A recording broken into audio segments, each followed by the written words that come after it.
So here we have the Nissan Juke on a 19 plate.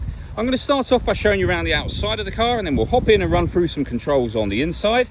But from the outside, you can see it's a 5-door car with alloy wheels and tinted windows.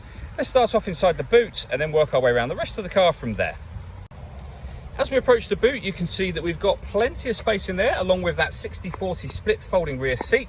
And this tray section will lift to give you even more space should you need it, and you can remove this completely as well. Okay, so we're just going to work our way back round to the front of the car, and then we'll hop in and run through some controls on the inside. But now that we've done a full circle of it, you can see it's in excellent condition the whole way round. Just briefly before we climb in, I think it's well worth seeing the interior from this exterior point of view. There's plenty to run through on the dashboard, so let's hop in and we'll do that right now. Okay, now that we're inside the car, we're going to start with the dials. We have the rev counter on the left-hand side and the speedometer over on the right-hand side. In the middle, you can see the total miles for this car, which is 16,315. In that section, we also have the fuel gauge and coolant temperature gauge as well. If we back out to the steering wheel, on the left-hand side, we have stereo and phone controls. And on the right-hand side, both cruise control and speed limiter.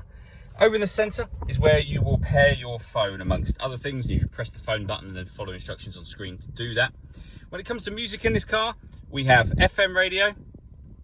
We've also got AM, and then we're back round to FM again. If you want to listen to your own music, you can do that via the CD player. This car also has auxiliary and USB input as well. So plenty of ways to listen to your music as well. Below that, we have the climate control. So you can adjust the temperature and the fan speed. You can determine where you'd like the air to be distributed. The air conditioning is on when that light shows, so it's now turned on or off again.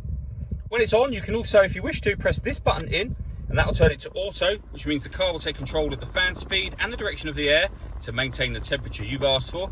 To override that, simply readjust the fans and put it back on your own setting here.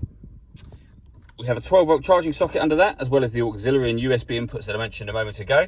This screen also doubles up as the driver mode screen. So if you press D mode, you'll now see you can put the car in normal, sport, or eco. Whatever mode you're putting it in, you are affecting the engine, the steering, and the climate control for the car.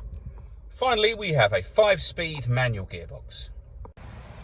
All that leaves me to say is thank you for taking the time to watch this video. If you'd like to come and see the car in person and have a test drive, please feel free to call any of our MJA sites. We'd love to hear from you soon.